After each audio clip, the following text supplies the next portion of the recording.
আকৰ্ষণীয় অনুষ্ঠানলৈ ৰূপান্তৰ হ'ব আৰু যাত্ৰীসকলৰ বাবেও যথেষ্ট সুবিধা হ'ব। ৰেলৱেত আজি আপোনালোকে দেখিছে যে আমাৰ গোটেই অসমখনত ৰেলৱে মানে এডাল ৰেলৱে লাইন আছিল। সৰুতে যেতিয়া আমি ছাত্ৰ সন্থা কৰিছিলোঁ তেতিয়া আমাৰ এটা দাবী আছিল যে অসমত দ্বৈত ৰেলপথ হ'ব লাগে, অৰ্থাৎ আহিবৰ কাৰণে এডাল ৰেল লাইন, যাবৰ কাৰণে এটা ৰেল লাইন। তেতিয়া ৰেলত ক্লিয়াৰেন্সটো থাকে বাবে এডাল ৰেল লাইন দি যদি অহা যোৱা কৰিব লাগে, দিল্লীৰ পৰা অহা ৰেলখন ৰঙিয়া জাংচনটোত ৰখাই নথলে লামডিঙৰ পৰা যোৱা ৰেলখন দিল্লীলৈকে যাব নোৱাৰে। তাৰ কাৰণে আমাৰ অহা যোৱা কৰোঁতে অজস্ৰ সময় লৈছিলে। এতিয়া আমি অত্যন্ত আনন্দিত যে নৰ্থ ইষ্ট ফ্ৰণ্টিয়াৰ ৰেলৱে প্ৰধানমন্ত্ৰী নৰেন্দ্ৰ মোদী ডাঙৰীয়া আৰু আমাৰ ৰেল মন্ত্ৰী অশ্বিনী বৈষ্ণৱ ডাঙৰীয়াৰ নেতৃত্বত অসমত খুব জোৰেৰে দ্বৈত ৰেলপথ নিৰ্মাণ হৈছে। লামডিং হ'ল, এতিয়া লামডিঙৰ পৰা তিনিচুকীয়ালৈকেও আমাৰ দুটা ৰেলপথৰ অনুমোদন হৈছে আৰু কাম দ্ৰুতগতিত আগবাঢ়িছে। ইয়াৰ ফলত দিল্লী আৰু কলিকতাত যোৱা আমাৰ যাতায়াতৰ সময় লাহে লাহে কমিব আৰম্ভ হ'ব। NF ৰেলৱে বছৰি আমাৰ ৰাজ্যত আৰু উত্তৰ পূবত 2000 কোটি টকা খৰচ কৰিছিল। এতিয়া NF ৰেলৱে উত্তৰ পূবৰ বাবে প্ৰতি বছৰে 10,000 কোটি টকা খৰচ কৰে।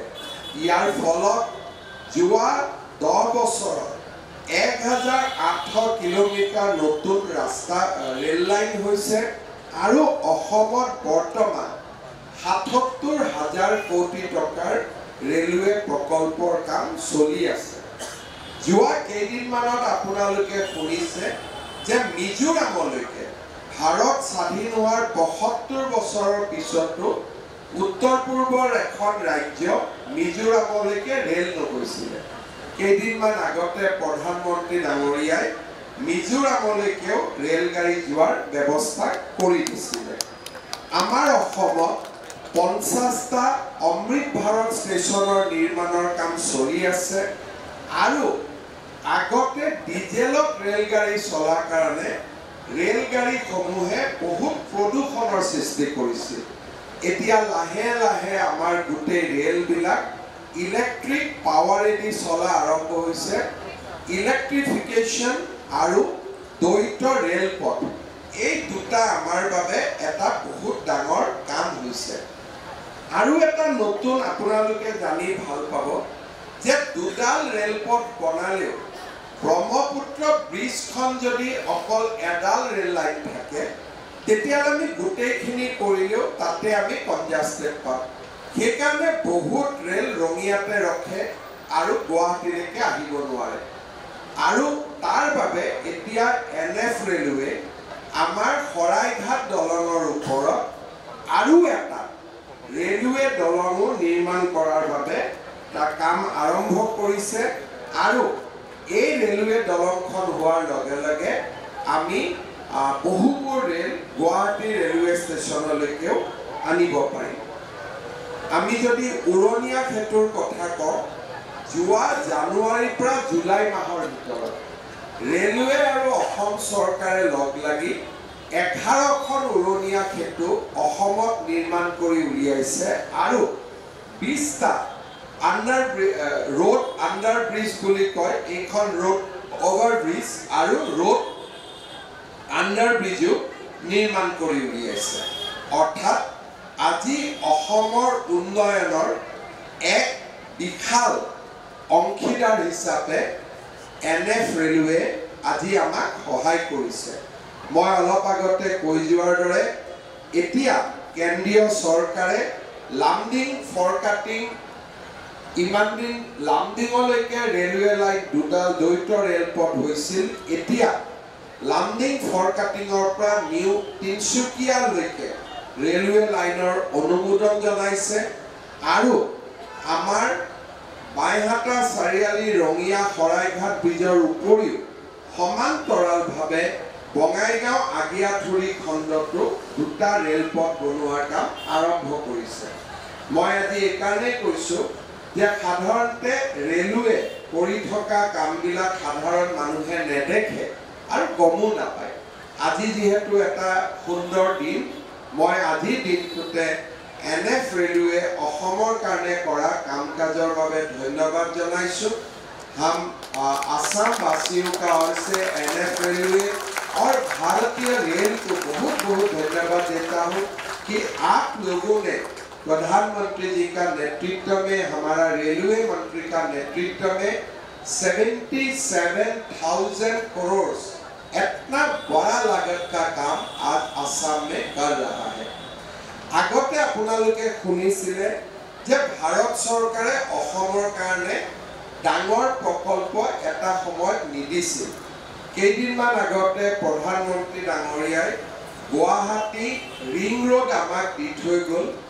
এতিয়া মই অপেক্ষা কৰিছোঁ যে অহা কেইমাহমানৰ ভিতৰতে কাজিৰঙাৰ ওপৰত ভাৰত চৰকাৰে 32 কিলোমিটাৰ ফ্লাইওভাৰ এখন বনাবৰ বাবে আমাক অনুমোদন দিব। প্ৰক্ৰিয়া চলি আছে যাতে বাৰিষাৰ সময়ত আমি কাজিৰঙাৰ বন্যজন্তুৰ মৃত্যু হ'ব নোৱাৰে। ঠিক তেনেকৈ আমাৰ বহুত দূৰ আগবাঢ়ি গৈছে যে গহপুৰ আৰু নুমলীগড়ৰ মাজতো তলেদি এটা সুৰংগ বনোৱা, তাতে অকল আমি গাড়ী দি যোৱা ৰাস্তা বনাব খুজিছিলোঁ। এতিয়া প্ৰধানমন্ত্ৰী ডাঙৰীয়াই কৈছে যে গাড়ী আৰু ৰেল দুইটাই যাব পাৰে নেকি তাৰো পৰীক্ষা কৰিব লাগে। তাৰমানে যিটো আমি 12,000 কোটি টকাৰ প্ৰকল্প বুলি ভাবিছিলোঁ, এতিয়া সেইটো 15,000 কোটি টকাতকৈ ওপৰত হ'ব।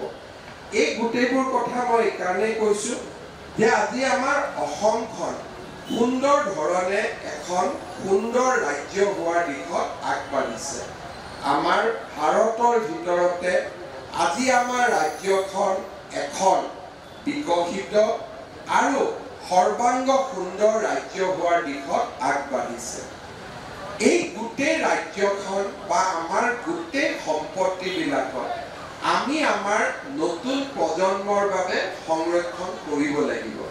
আৰু সেইকাৰণে এই অনুষ্ঠানবিলাক আমি এইভাবে কৰোঁ যাতে এই প্ৰত্যেকটো কামৰ আঁৰত থকা প্ৰচেষ্টা, ত্যাগ আৰু কষ্টক আমি বুজিব পাৰোঁ আৰু সেইমতে এই অনুষ্ঠানবিলাক, সম্পত্তিবিলাক আমি ৰাইজৰ বাবে সংৰক্ষণ কৰাৰ বাবে আমি সংকল্প ল'ব পাৰোঁ। বহুতো সময়ত আমাৰ গুৱাহাটীত উন্নয়নক লৈ মানুহে কেতিয়াবা যথেষ্ট উৰা বাতৰিও প্ৰকাশ কৰে। ইয়াৰ ভিতৰত এটা ডাঙৰ উৰা বাতৰি একাংশ মানুহে প্ৰচাৰ কৰে, কেতিয়াবা সংবাদ মাধ্যমেও তাৰ চিকাৰ হৈ যায় যে আমি উৰণীয়া সেতু বনাবৰ কাৰণে দীঘলী পুখুৰীত গছ কাটিছোঁ। এই শব্দটো আমাৰ বাওঁপন্থী লোক কিছুমানে প্ৰচাৰ কৰে, বিশেষকৈ SFI ল'ৰা ছোৱালী কিছুমানে এই কথাটো খুবকৈ প্ৰচাৰ কৰে যে আমি উৰণীয়া সেতু বনাবৰ বাবে গছ কাটিছোঁ। গছ কাটা আৰু গছক নতুন জেগাত প্লেণ্টেশ্যন কৰাৰ মাজত এটা বহুত ডাঙৰ পাৰ্থক্য আছে। মানুহ যেনেকৈ এটা জেগাৰ পৰা এটা জেগালৈ ট্ৰান্সফাৰ হয়, আজিকালি গছকো আমি ট্ৰান্সফাৰ কৰিব পাৰোঁ, যাক ইংৰাজীত কয় ট্ৰান্সলোকেশ্যন। আমি দীঘলী পুখুৰীৰ উৰণীয়া সেতু বনাবৰ বাবে যিমানডাল গছ আমি এডালো গছ কাটা নাই, শিপাৰে সৈতে আমি উঘালিছোঁ আৰু উঘালি তাক আমি নতুন জেগাত আমি ৰোপণ কৰিছোঁ। কেইদিনমান পিছত মই মনত ভাবিছোঁ যে অলপমান ৰাইজক লৈ যাওঁ। আপোনালোকে দেখিব যে নতুন জেগাত কি ধুনীয়াকৈ পাত গজিছে, গোটেই কেইডাল গছে জীৱিত হৈ আছে। এই যিটো উৰা বাতৰি মানুহে প্ৰকাশ কৰে যে কেনেকৈনো উন্নয়নটো ৰখাব পাৰি, বিশেষকৈ এই উৰণীয়া ক্ষেত্ৰত গছ কাটিছে বুলি ওলাই থকা ল'ৰাবোৰ হৈছে, ল'ৰা ছোৱালীবোৰ হৈছে student federation of India SFI ল'ৰা ছোৱালী, অৰ্থাৎ তেওঁলোক বাওঁপন্থী লেফটিষ্ট।